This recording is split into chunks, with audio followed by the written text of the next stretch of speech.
Relationships can be wonderful, amazing, and fun, but sometimes what looks great can be much different behind the scenes. Abusive relationships can happen at any age. Is your partner being controlling? Is your partner too jealous? Does your partner verbally abuse you? Or does your partner threaten to use social media against you? Most people know someone who has been in an abusive relationship, but they don't know how to help. You deserve a happy, healthy relationship free from abuse.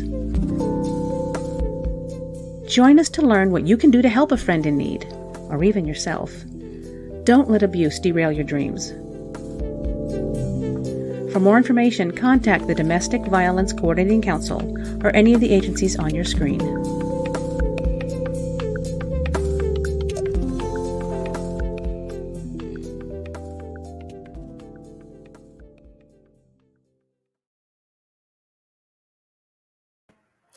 Good evening and welcome to you all. My name is Shonda Knight. I'm the Executive Director of Community and Media Relations for the Leon County Sheriff's Office and a proud member and supporter of the Domestic Violence Coordinating Council. We would like to officially welcome you to the Gvcc Facebook Live event, Don't Let Abuse Derail Your Dreams. And derail your dreams, it certainly can.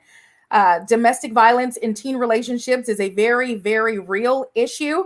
So tonight we have a stellar lineup for you, a dynamic speaker who will share her story with you this evening and also talk about healthy relationships, tips for those who might not be in a healthy relationship, warning signs, all of the above this evening. So we want you all to listen in carefully, stay engaged, include your questions in the chat session, and we're going to get to those after we hear from our speaker this evening. A couple of notes before we get going here this afternoon. We want to also let you all know that we have some wonderful giveaways coming your way this evening. But you have to stick around until the end in order to qualify for those gift cards. We have 3 gift cards that we're going to give away at the very end of this evening. So stick around for the full hour of great conversation and information.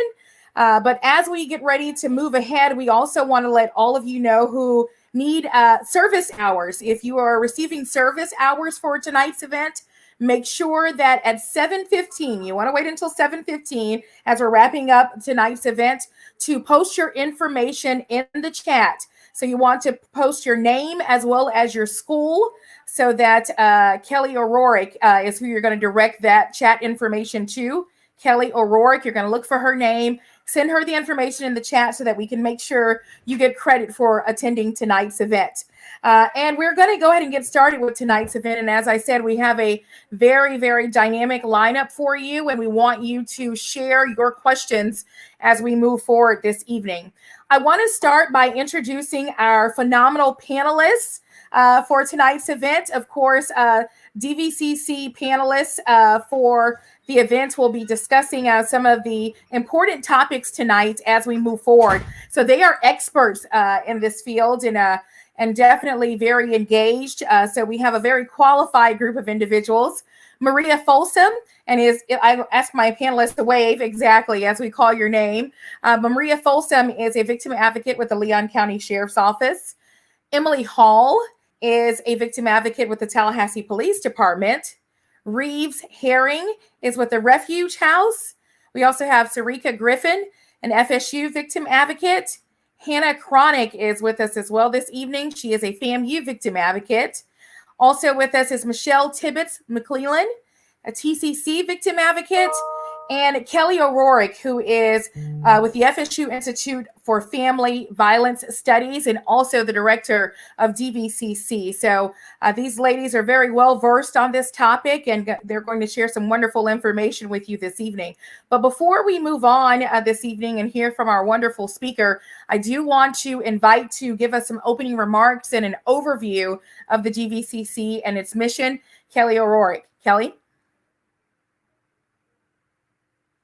Violence Coordinating Council was created by the Tallahassee City Commission and Leon County Commission, and it's made up of members from all of the agencies in our community that work with domestic violence victims or perpetrators.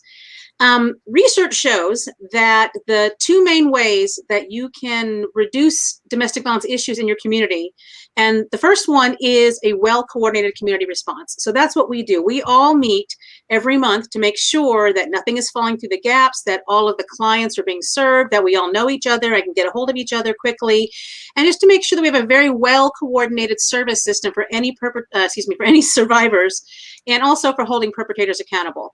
The second thing that's really important is community education and awareness, and that's what tonight is about. We have a very special initiative right now. It's a prevention initiative, and it's aimed at teens to make sure that they don't end up becoming survivors or perpetrators of domestic violence.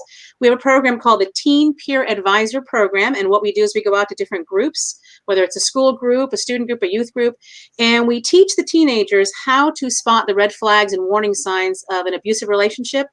And if you see those red flags, what do you do? How do you talk to a friend? How do you help a friend? And the reason is because most teenagers talk to friends about relationships. They don't really often confide in adults. So if your friends, the more teens out there that have this information, the more they can spread it around amongst themselves. So if you want to have any of your groups that you know of trained or join one of the trainings, just send me an email at the Gvcc, which will be along the bottom there, and we'll make sure that you can get one. We'll bring the whole training over to you. And tonight we're really happy to talk about this issue, teen dating violence awareness. I don't know if you know, but about half of the students that experience an abusive relationship end up dropping out of school. And we really want to prevent that. We want to do everything we can tonight to give you the information and the skills that you need to avoid unhealthy relationships and make sure you end up proudly walking across that stage for your diploma. So tune in, and we hope you enjoy it. Thanks.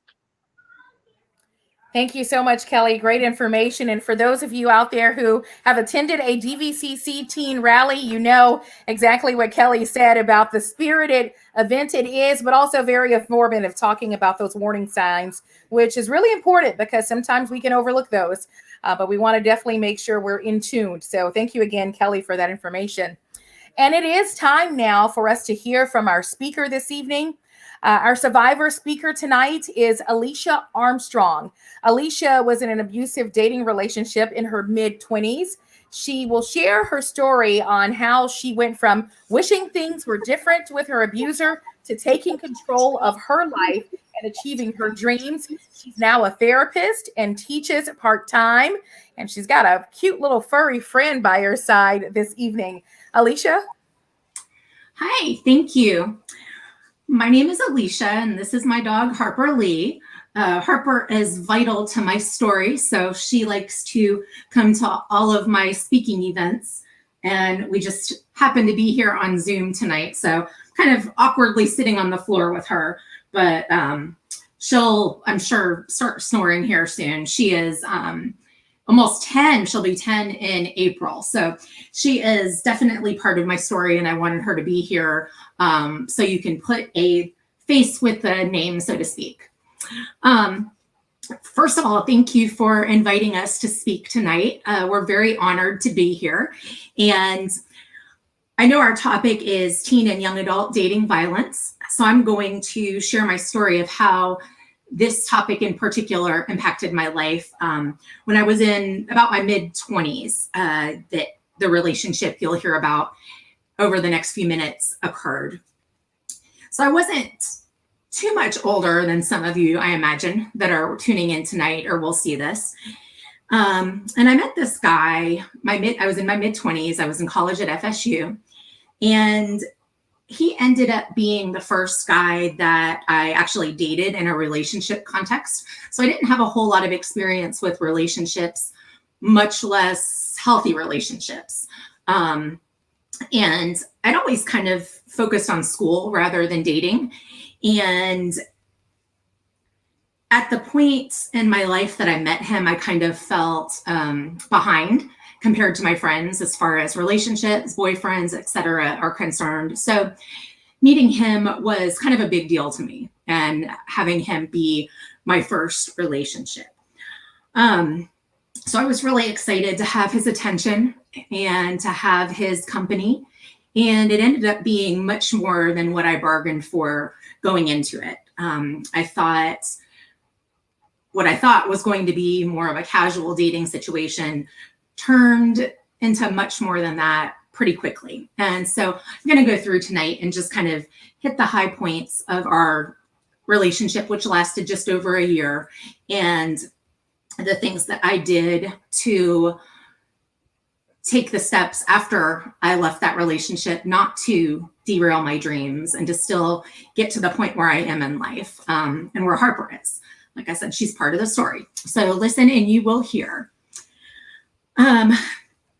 So when I was a college student, I was also trying to work full-time and attend school full-time. So that is easier said than done sometimes. Then if you enter a new relationship, one that I'm not skilled at navigating at all, didn't really have very much experience with that, didn't know what a healthy relationship looked like. But ironically, I had studied domestic violence very extensively in the program of study that I had at FSU.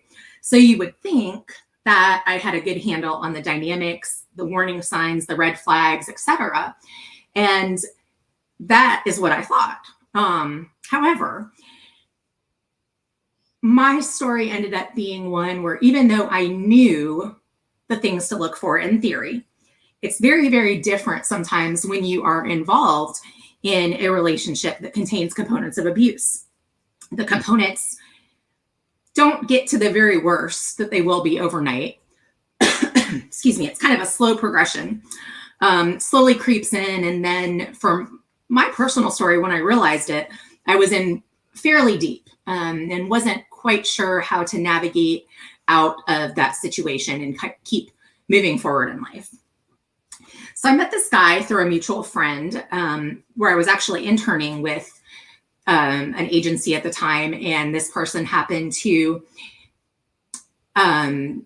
work at the place that I interned at.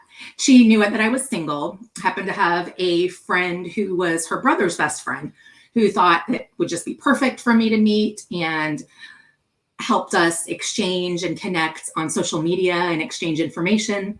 We started DMing, and then all of a sudden it turned into exchanging phone numbers, and the texting and the communication was a lot. I acknowledged that it was a lot. Like, my friends would kind of make fun of me and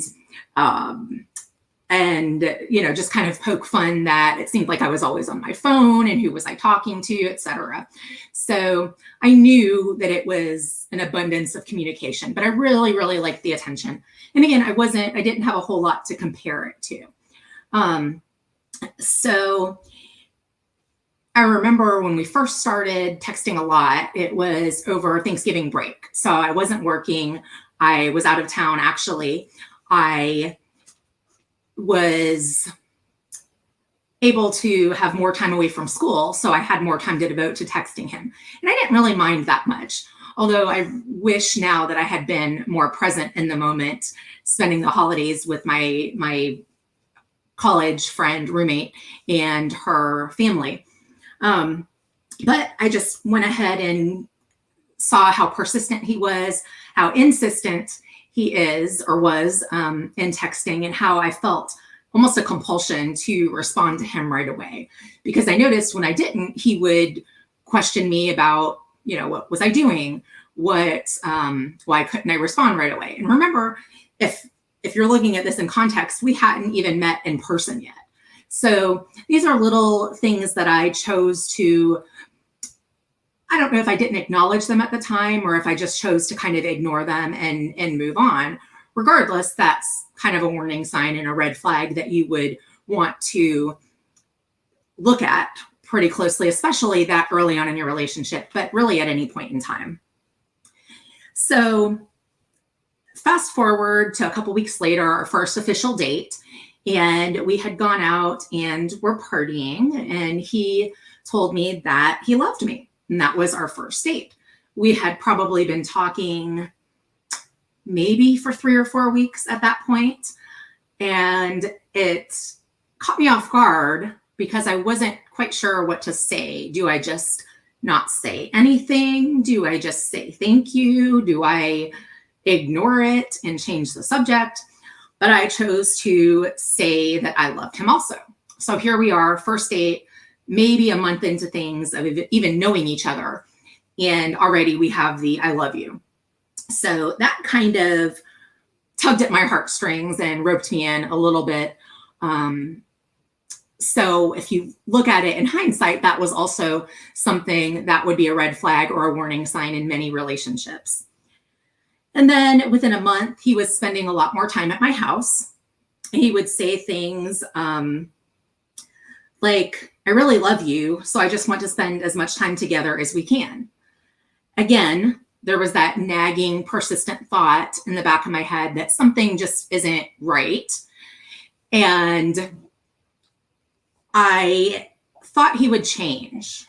And you're going to hear me say that a lot. I thought he would change, or I hoped it would get better. I really just kind of attributed it to the normal honeymoon phase that all relationships go through, right? Because this was my first one. So it seemed logical in my brain at the time. And then a couple months, so within 2 months of dating, we went out of town together. One of my friends was getting married. One of my friends from elementary school, actually, we had kept in touch, and she was getting married, and he seemed really super excited to travel with me. We were only going a few hours away. He was just pumped that I even asked him to come with me. Then on the ride over, he was cranky or in a bad mood about something. I, to this day, couldn't tell you what it was. And it ended up turning into a fight where he decided he just wanted to stay at the hotel and not actually go to the wedding with me. Which, of course, my feelings were hurt, and we started verbally arguing about that. And it ended up that he went to the wedding with me, but it was very uncomfortable the whole time. Very, very uncomfortable. And in fact, I would hear about that incident, how I would force him to do things. And by that, that's a generalization of force him to do things by this one event. And when we would fight in the future, he would always reference that. So somehow we got through it. And I kind of thought that this would be kind of a one-time occurrence. He was in a bad mood. He was allowed to call me names or say things that he hadn't ever said to me before, and that it would change, or things would get better, or it would never get worse. Maybe I didn't know anything needed to change at the time, but it definitely wouldn't get worse. So again, I attributed it to more of a honeymoon phase in our relationship. It turned out it would not really be that, but it would kind of evolve into part of our new normal. And then within another couple months of that, he told me a very disturbing story that I, again, had a nagging feeling in the pit of my stomach that this wasn't exactly normal, typical, healthy behavior. It wasn't somebody who was mentally or emotionally stable probably wouldn't take this course of action. He told me about how the year before he met me, he had gotten a puppy, and the puppy did not get along with his parents' dog. And this is graphic, but I will spare you all of the details. But what he ended up doing with that puppy was taking her out back to the field in the country where they lived and shooting the puppy, because that was his only way of solving the problem of this puppy that he had brought into his life, not getting along with his parents' dog. And that is animal abuse. Animal cruelty is a huge, huge red flag, huge warning sign towards further domestic violence and incidents to occur. I was aware of that at the time, just based on the studies that I had in school, but I didn't, again, it was just kind of something that I brushed off. And it's just a huge red flag that I chose to ignore. So then I would say probably 3 to 4 months into the relationship, some of this is kind of concurrent, but 3 to 4 months into the relationship, my roommate moved out. I started seeing my friends less and less, because when I would be out with them, he would continuously be texting me, wanting to know exactly where I was, who I was with, what I was doing, when I would be home. If I wasn't home in time or by the time I specified, it would just turn into a huge argument. So it just became easier, number one, not to have to deal with that. And number two, not to have to deal with my friends saying this isn't a normal, healthy relationship. He shouldn't be doing this. My solution was to, and probably what he got what he wanted, which was separating me from a lot of my friends, including moving in with me and having my roommate move out. And during that time, while I was more alienated, the physical abuse started. And it wasn't, I mean, if you think about the progression of physical abuse or physical abuse on a spectrum, somebody grabbing your arm or pushing you up against the wall or slapping you or punching you. I mean, and what spectrum, I don't think there's any not as bad versus worse in the terms of physical abuse. Now, I think that, but in my mind, it's not that bad. Other people have it worse. This is just how relationships go. I shouldn't have said that. So he deserved or had every right to grab me or punch me or slap me or give me a black eye or choke me. I see now that was very skewed perspective, very skewed thinking. But back then I didn't. I was justifying his behavior. And because I wasn't seeing my friends as much, I was able to hide what was happening even more. Although I know that they suspected more was going on than what I let on. So fast forward to 6 months into the relationship, we got a dog, Harper Lee. She's being camera shy. She has her back towards me right now. I think she's upset that I stopped petting her. We got a dog, Harper Lee. I got her as a present for him for his birthday because he really wanted one. He was lonely at home when I would go to work and school and wanted something to take care of. And quickly he started neglecting and abusing Harper. I mean, she was literally a little 8-week-old puppy when we brought her home.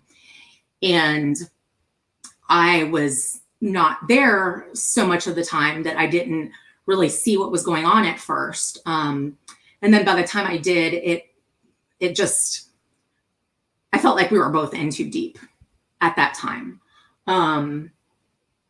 So he began another red flag or warning sign as somebody using animals and threatening abuse or actually abusing or neglecting them as a way to get you to stay in a relationship with them. So that was probably about 6 months into our relationship, which, I mean, when you're in high school, let's face it, some relationships last like a week. So 6 months sounds like a long time. In college, same thing. But this was like an agonizing 6 months. Like I can't even remember. It doesn't seem like it just flew by. It seemed like it dragged out. And then, you know, during that time, we broke up and got back together and broke up and got back together. And each time that we did that, it happened 3 times, he would break back into the house at some point after we'd broken up. Usually not right away, but he would break back into the house and there would be punishment, whether usually it was a combination of always verbal or emotional berating, fighting, name calling, always physical abuse, and always forced sexual abuse or forced sexual violence, I should say. And just because you're in a relationship with someone and have consented to having sex with them before doesn't mean that that is a blanket consent for them. So it took me a really long time to even acknowledge that as being a sexual assault. Several times that happened. But again, it was his way to control things. And another huge red flag of how things can escalate more than you would think. And I know I'm getting kind of close to my time. So just one more thing that I wanted to mention as far as abuse escalation goes. What made me feel the most alone, rather than being alienated from my friends, rather than being literally living alone with this person, is that the physical abuse started happening in front of his family, like his mom, his stepdad, his sister. And I would be screaming for them to call the police or intervene, and they just never would. And that happened so many times, and I felt so alone. And then, of course, I began questioning what's normal, what's not. Maybe this is just how things are supposed to be. And I knew deep down it was not supposed to be like this. And I felt just more alienated than ever before. Fast forward to 13 months into our relationship, the lease that I had on the apartment that we were living at was getting ready to expire. And I took that as my signal, my chance to take Harper and leave.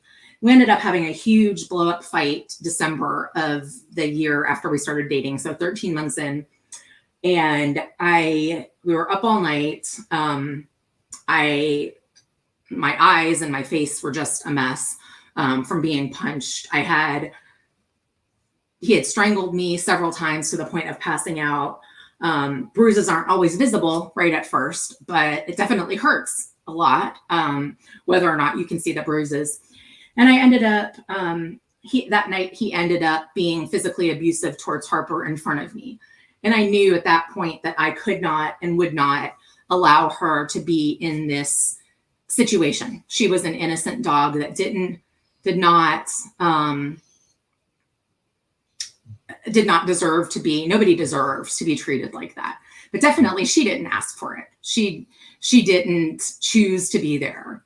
And in many cases, even though I made the initial choice to be with him, what my choice and my freedom of leaving, the chances of that happening or me seeing a way out got much smaller as time went on. So even though I was able to get out and was able to eventually leave him, it wasn't easy, and it took some strategy on my part, and Harper ended up being the breaking point that I truly believe saved my life. At that point, I had started a log of all the incidents of abuse that had happened because I was convinced he was going to kill me. And I knew that even if it couldn't be admitted as evidence in court, there would be some record there that I didn't just make this up. So I knew that I needed to leave, and that just happened to be how I got out. So I just kind of want to end with this. You can't live your life hoping that someone will change. You cannot live your life with a romanticized version of what might be, or a potential of what a relationship or a person can turn into. You can't dwell on misguided thoughts such as, if he really loves me, he'll change. When people tell you and show you who they are, when people tell you and show you who they are, believe them. Don't live your life on what ifs. Live your life for the now. Don't be scared to live in the present and let go of a version of the future that is so uncertain.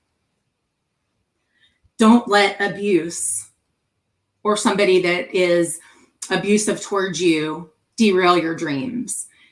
You can let go of that. You can move on. You can heal.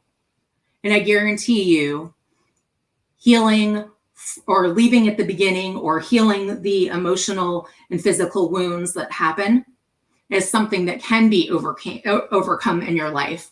And you can do what I did, which is finish your degrees. I have 2 master's degrees. I teach at FSU. I have had years of therapy, and I have given back to the community by being a victim advocate for several years. Now I'm a therapist that specializes in trauma. In fact, I would say probably 40% of my clients or more, but are in active, questionable situations. By that, I mean abusive situations. And a lot of them are adolescents, and it's very tough to see. And teaching what a healthy relationship looks like is so important. And I'm just grateful to be here. I'm grateful that I chose to bring Harper into my relationship with him. And I'm glad that I was able to pursue my dreams and give back. Thank you. Wow. No, thank you, Alicia. I know during your conversation there, your talk, you couldn't really see the comments, but lots of people in the audience saying how much they appreciate you sharing your story this evening, the bravery and the courage it takes to do that. One comment we'll share here from Paul. He says, Alicia, you are a real inspiration. My daughters needed to hear this. Thank you. So I think you'll never know, Alicia, how many lives you touch. And I even saw some comments about the red flags and thanking you for pointing those out, because as you said, this did not start out that way. These relationships, so many times it escalates, and by the time it gets to a point where it feels unbearable, you do kind of feel like you're stuck sometimes. So I know that was a real hurdle, but kudos to you for overcoming. Thank you for having us on. Absolutely. All right. Well, Alicia, as you heard Alicia say, there are warning signs and there are things that you can look out for when it comes to those abusive relationships, and that you should be aware of. And there are things that just shouldn't happen in healthy relationships. So to share more information on that, we want to invite back Maria Folsom, who is a victim advocate with the Leon County Sheriff's Office, to share some helpful information. Maria?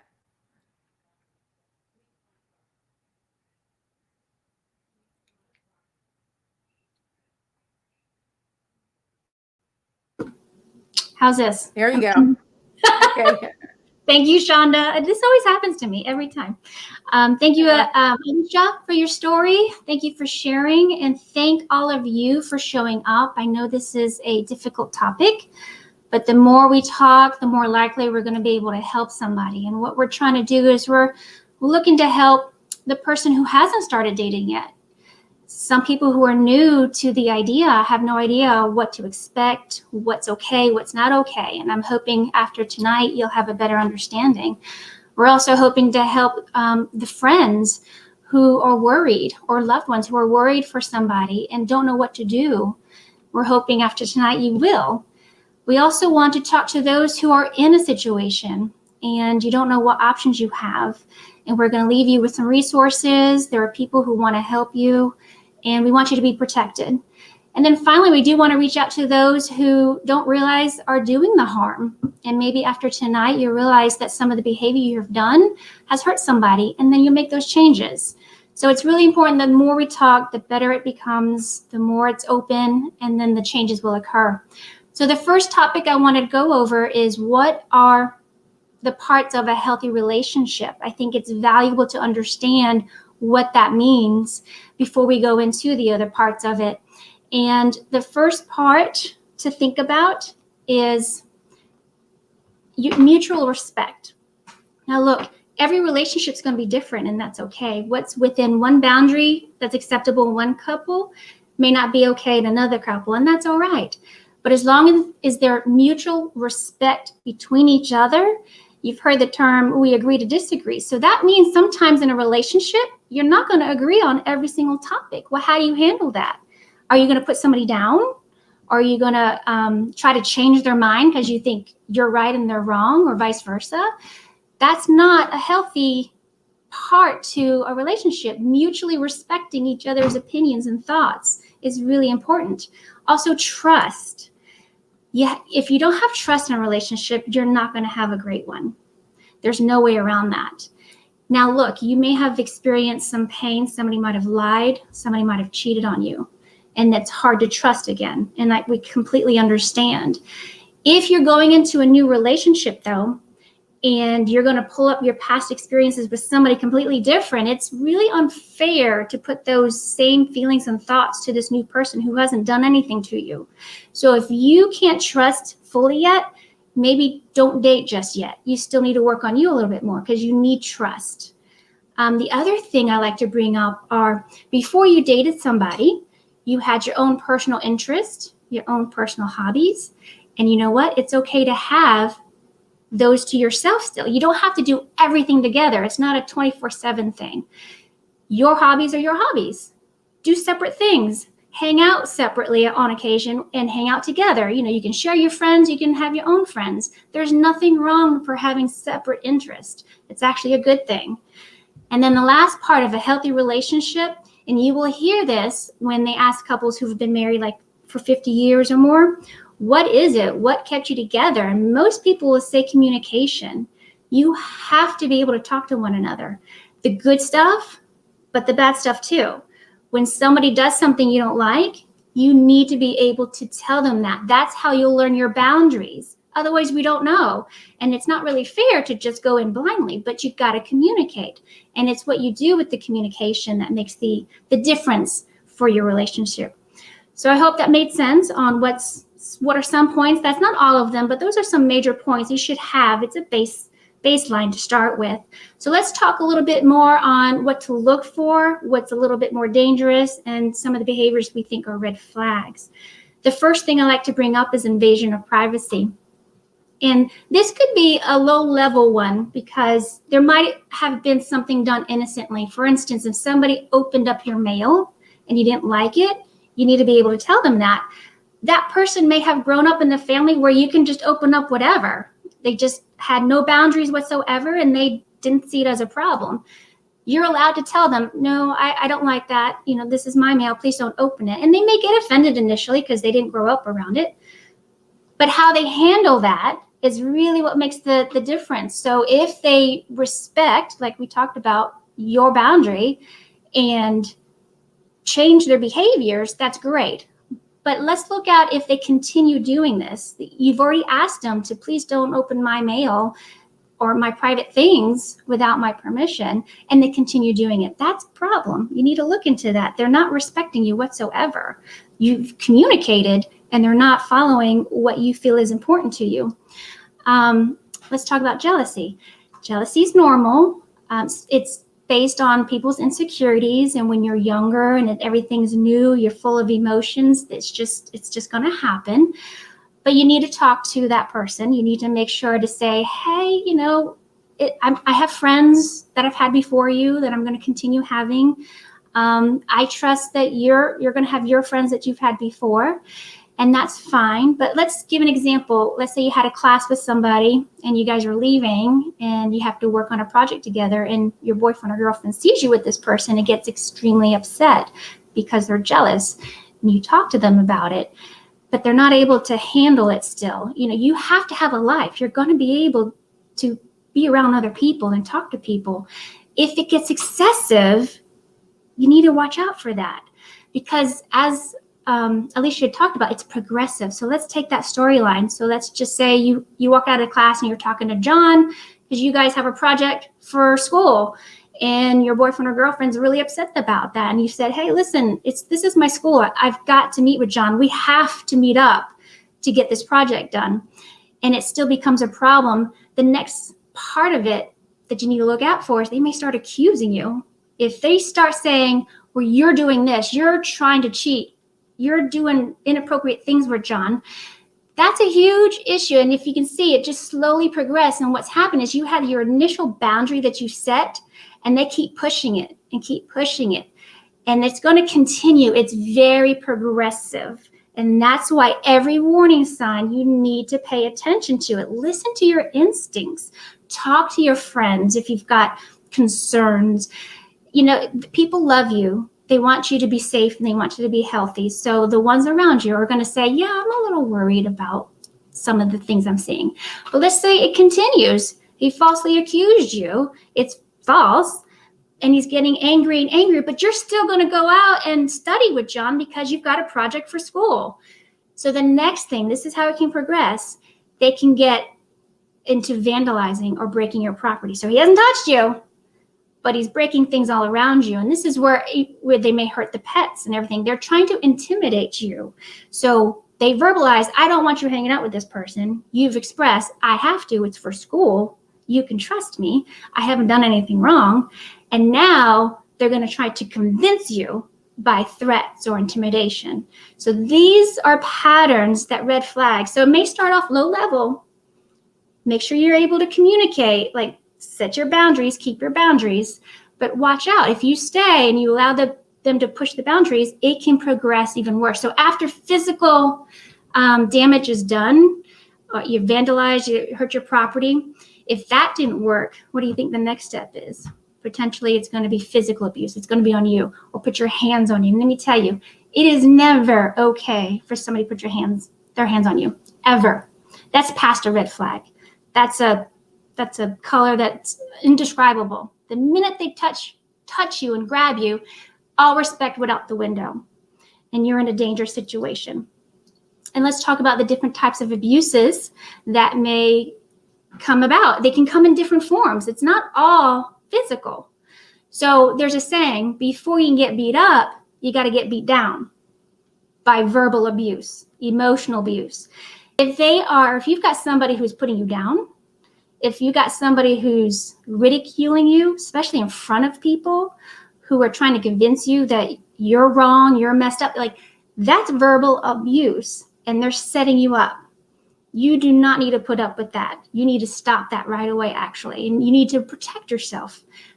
Get your friends and family, get out of that situation. Talk to somebody. You may not, especially if you're young and it's a new relationship and it's been an exciting one, you may need to reach out to somebody who's not your friend.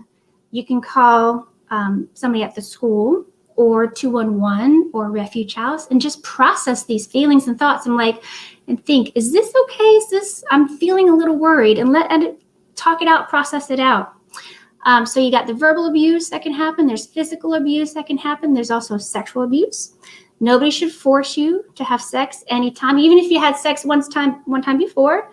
Like Alicia said perfectly, it's not a blanket consent all the way across. You have the right to say no. Don't let anybody force you to give up pictures of yourself or videos of yourself. If that is against what you want to do, don't do it. And sometimes they may beg and beg and beg. And so they're not yelling at you. They're trying to break you down still. It's that level of respect you have to have in a relationship. Another type of abuse could be financial. We see that with couples who are a little bit older or staying together or, even married, but it can happen in dating violence too. If you're always expected to pay, or if they demand that you pay, again, anything kind of forced in any way, that's a dangerous situation. And it includes money. Nobody has a right to take your money if you don't want to pay for something. And then there's the digital abuse. Now, this is the world that we're living in. We need to understand that it's happening. It's out there. Don't let anybody force you to give up your password. In fact, if you're a teen, don't give your password to your boyfriend or girlfriend, please. Too many things can happen, especially if somebody is immature and they get angry and they have your access to your personal information. It's too easy to really hurt you. Don't give up your passwords. The other thing with digital, I did reach out to my IT person I work with and see if he had additional information. And what he said was apps have location services. Make sure your apps are turned off. The GPS is turned off. And he said, don't share your IP address. So I'm not sure what that involves, but you may know what it is. And if you do, don't give it away. iPhones, he said, have fairly good high security, but if you have an Android like me, or your personal computer, make sure you are downloading antivirus apps for your protection. Also, if a website requires you to list your location, he suggested doing something that's nearby, not your actual one. But in some cases, if you have to do your actual one, make sure you clear your history, clear out those cookies so that your personal information is hopefully cleared out. And ultimately, some of this behavior, let's say you watch the warning signs, you took it seriously, and you broke up with this person, there may become a level of stalking or harassment that could happen, especially digitally, right? But if you don't turn off your GPS locations, guess what? They can show up unexpectedly. They can follow you, and that could be dangerous, especially if you said, please leave me alone. Harassment can happen by texts, by voicemail, even by gifts. If you tell somebody, I am not interested, please leave me alone, but they keep giving you gifts, which seems nice in their mind, but it's intimidating. It's scary. You told them, I am not interested, but they're living in a whole nother world, which is terrifying, because if you can't accept a no, how far are you going to take this? So it's a very difficult, delicate situation. It's frustrating.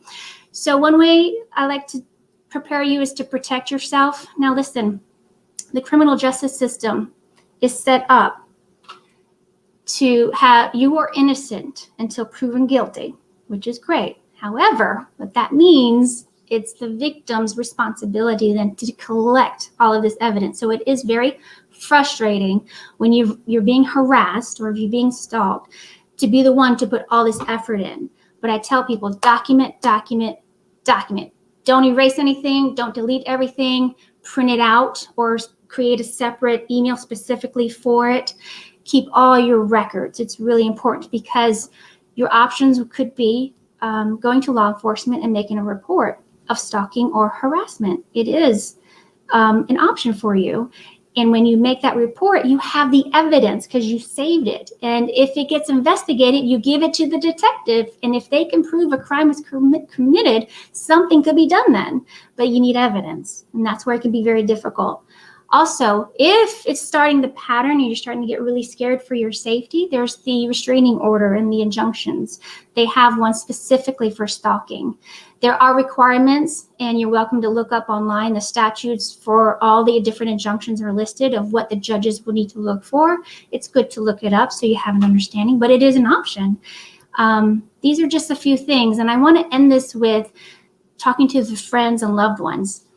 The most important thing, if you feel like somebody you know and you care and you love is in an abusive situation, the best thing you can do is be there and listen.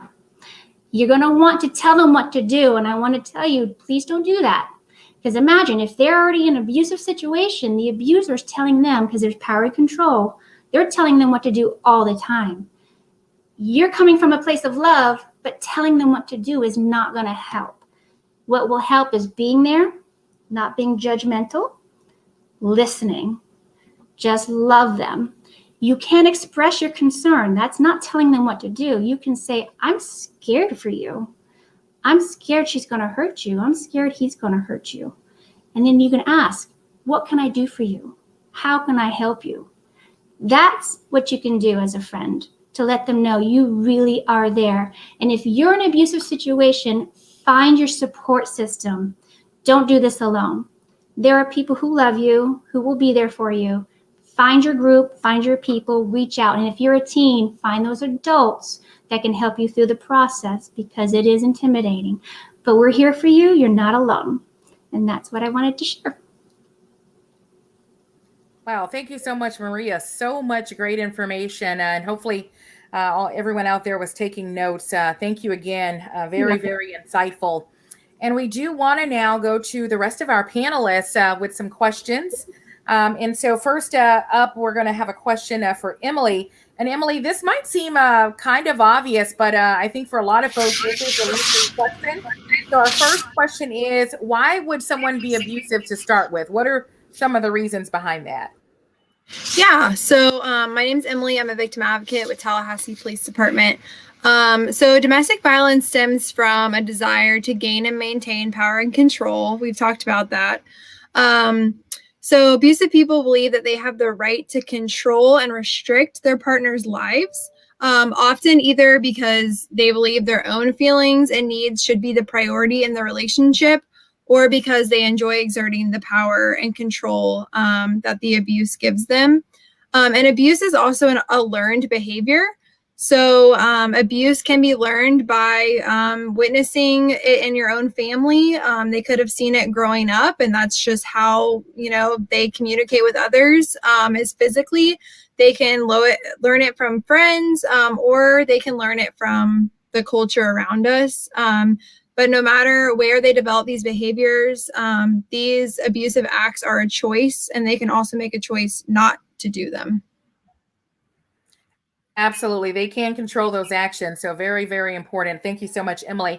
I want to go to Hannah now. And I think especially when it comes to our teens, this is a really important question. Or actually, can you just talk about what is academic abuse? Because we hear about verbal abuse, physical abuse, and financial abuse, but academic abuse is a thing too, right?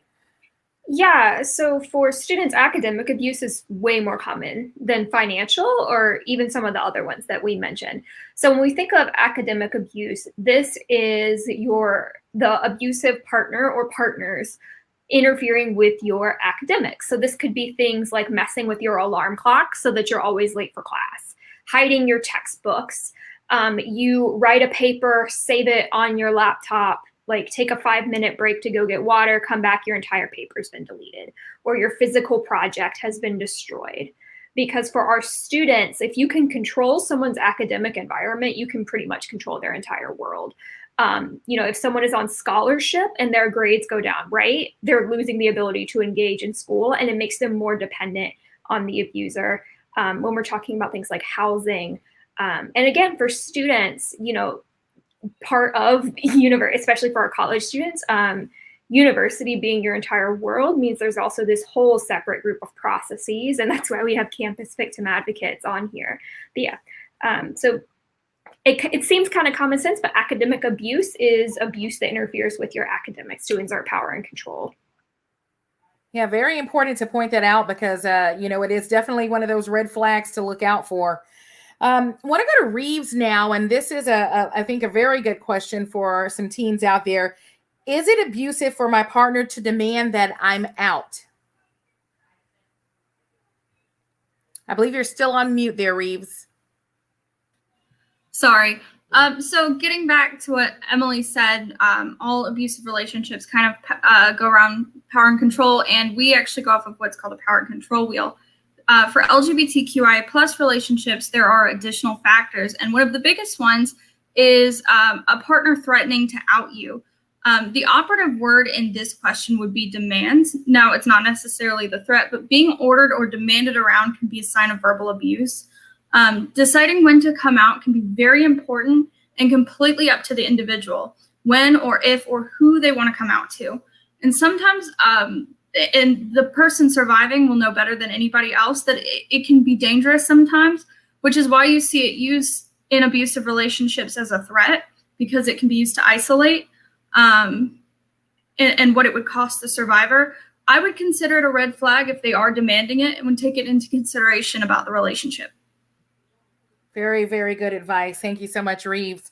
I'm going to go now to Michelle. And this is a question I think if our listeners out there hear nothing else tonight, this is a big one. So our question for you, Michelle, is how do I break up with someone that's abusive? Where's the first thing I should do if I want to leave? So we're talking about safe planning here. So one of the most important things to do is once you've recognized some of these red flags and you realize that this isn't a safe relationship to be in, is write down the reasons why you're ready to leave. So if you question anything or you go back and wonder, oh, well, should I leave the relationship? You have it there in front of you of what reasons you have or what red flags you've seen that aren't healthy, and kind of show that you should leave the relationship. And once you've decided to leave the relationship or, break up that relationship, you want to be clear, make it brief and direct, cut off contact. If this is, it's not something, if you don't feel safe, you don't want to do this in person. If you have to do this in person, you want to make sure it's in a public place. Bring someone with you or have someone, maybe off in the corner that's not noticeable, to watch to make sure that you're safe. Have your phone with you and make a safety plan. So if you live with that person, you want to make sure you have everything in order to leave as soon as possible once you're ready to leave that abusive relationship.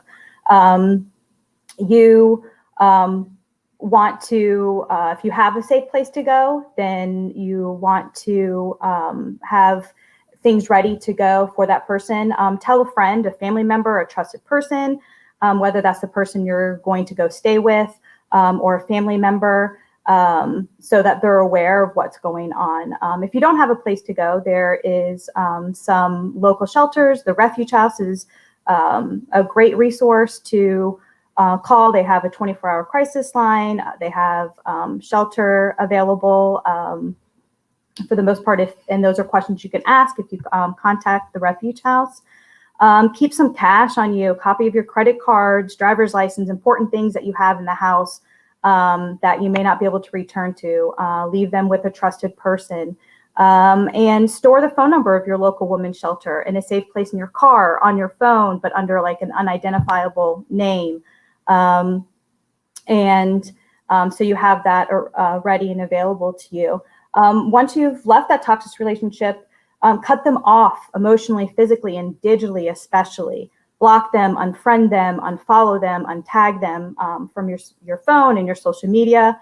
I know this was touched on before, but ensure your location is no longer visible on social media like Snapchat, where you can share your location, and other social media where you can share your location.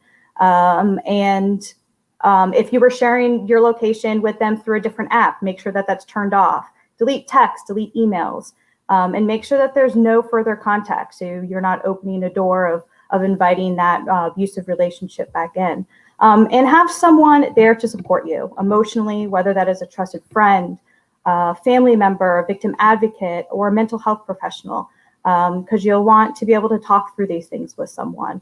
And of course, if you are worried about your physical safety, you should do everything you can to protect yourself, whether that's having someone with you when you're out, staying away from places that they may frequent. And if you need to, look into obtaining a restraining order, or an injunction is another name for it. So leaving a toxic relationship certainly won't be easy, but having a plan, getting the support you need, and disconnecting for good, you're able to begin your path to healing. Awesome. Thank you, Michelle. And you mentioned this briefly, but I want to go to Sarika now, because one of the things we talk about is having that support system. And if you are the friend of someone who is in an abusive relationship, that can be tough sometimes, trying to figure out exactly how to react. So how do you support if you're in that friend role? The biggest thing for you to do is just be a listening ear. Listen to your friend. Let them talk through what's going on with them. I will also say educate yourself as well. So when and if they're ever ready to leave, you can be the proper resources for them to obtain, and provide them with the information whenever they're ready, and encourage them to do it. But you don't want to take the choice away from them at all. You need to empower them to make this change for themselves, because if you take the choice away, it could be seen as another form of abuse. Very good. Very good information. We do have a question from the audience now, and I'll let you all choose who wants to respond to this one. But this is from Joy. She says, what if a child is involved? Anyone want to take that question? What if a child is involved? I can take it. So if a child is involved, obviously that's another person that you need to consider in the equation. I would say, that's even more of a reason to get out of the relationship, especially if the child is witnessing violence and or is possibly being abused as well. Refuge House does take children with, their parents, obviously. So that is a resource. If you don't have somewhere to go, you can also reach out to local victim advocates at the law enforcement departments here in town, and we can help you, obtain resources. But domestic violence is especially traumatic for children to witness and experience, and it can affect them for the rest of their life. So that is something really important to remember if you're in an abusive situation and you do have children. Absolutely. Thank you very much, Emily. Good information there. And we've shared a lot of information tonight, and we could go on because there's so many angles to this topic. But in the interest of time, I just want to open it up to our panelists. If there's something you feel like we haven't covered tonight, or there's something you feel strongly we need to get out there, I just want to give you all an opportunity to do that at this time. I think it's important to talk about what consent is, because we did throughout the night, we've talked about what sexual abuse is. And, I think that if anything, this training or this event has taught us that it can be very intersectional with domestic violence. So I think it's very important that we talk about what it looks like. So consent is the act of asking permission to perform an action or to or with another individual.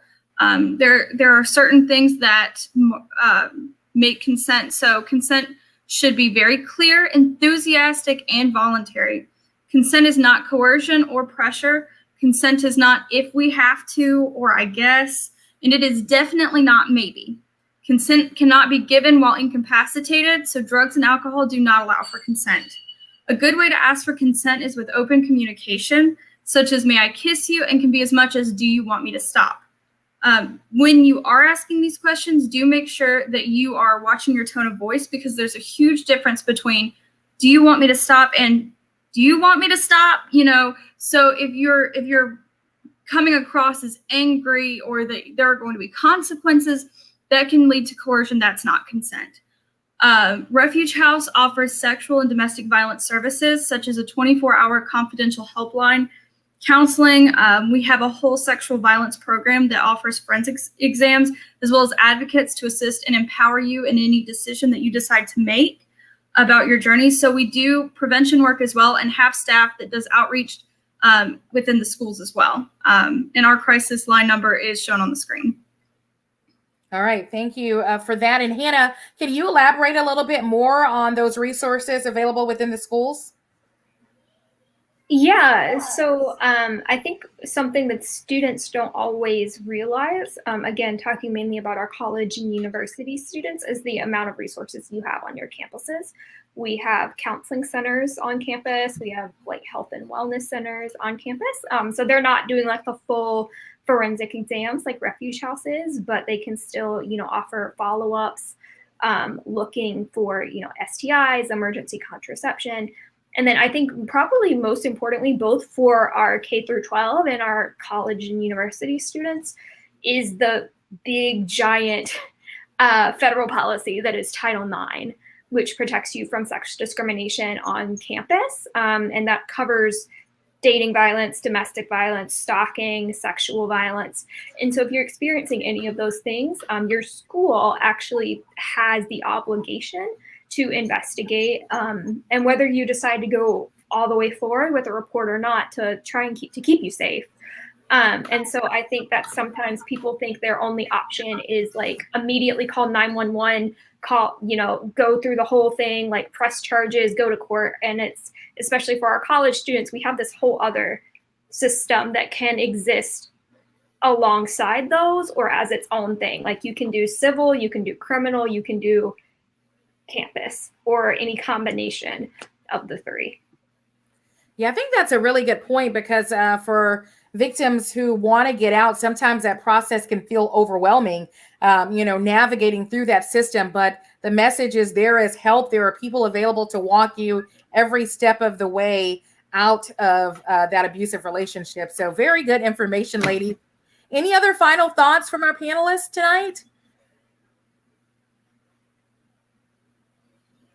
Awesome. Well, thank you all again. Phenomenal information. And we thank you not only for participating tonight, but the work that you do each and every day as it relates to helping victims in our community. So we appreciate all of our panelists tonight and all that wonderful information. And we are going to reiterate how you can receive those resources and find out more information in just a little bit here. I do believe we have a video presentation that's coming up. And of course, we've got our 3 gift card giveaways. So stick with us through the video. Are we going to do the video now? Okay, how about we go ahead and do our giveaways? All right, so we mentioned at the beginning of the show that there are 3 giveaways, and for all of our teens and young adults out there, I believe these are good ones. So we have Chick-fil-A, Starbucks, and Chipotle gift cards, I believe, to give away. And the way we're going to do this is we have 3 questions for you all. When we ask the questions, the first person to answer in the chat will be our winner of the gift card. Okay. So just so that you all are aware, that's how we're going to do it. So you want to get ready to type into the chat, and we're going to go ahead with our first gift card giveaway. And the question for that is, what is something a friend can do to help someone they believe is in an abusive relationship? What is something that a friend can do to help someone they believe is in an abusive relationship? So the first person with an answer there will receive the gift card. So we have that one. We'll go now to our next question. So question number 2 for the gift card giveaway is, name a point that was presented that showed a relationship was healthy. Name a point presented that shows a relationship was healthy. All right. And of course, those answers are going in the chat, going to the first person who has that winner for Tank. So congratulations.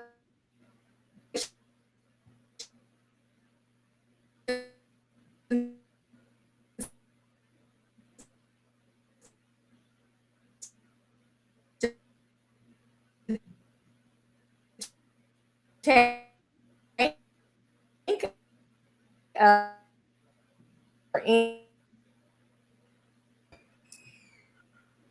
All right. I believe we're having a little bit of a technical issue on my part, but hopefully everyone heard that third and final question. It was, what is a red flag behavior that was presented? So we will take our winners. Number 2, for question number 2, our winner is Anne Cherie. So congratulations to Anne for winning that. And Lexi is our number 3 winner. So we've got all of our gift card winners for this evening. Thank you all. That means you were listening closely and retaining all of that information, which is very, very important. So congratulations to all of our gift card winners. And again, we do want to reiterate some final thoughts here. We're going to give you the contact information for Gvcc, but let's watch this video presentation.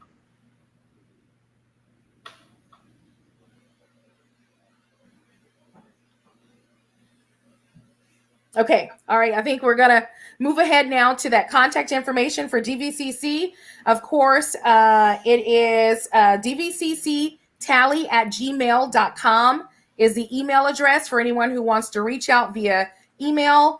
dvcctally@gmail.com. And the website is thedvcc.org. And then, of course, the Refuge House, lots of resources here in our community for anyone out there who needs help and more information. So again, thank you to all of our panelists. They are in our community and available to answer your questions as well.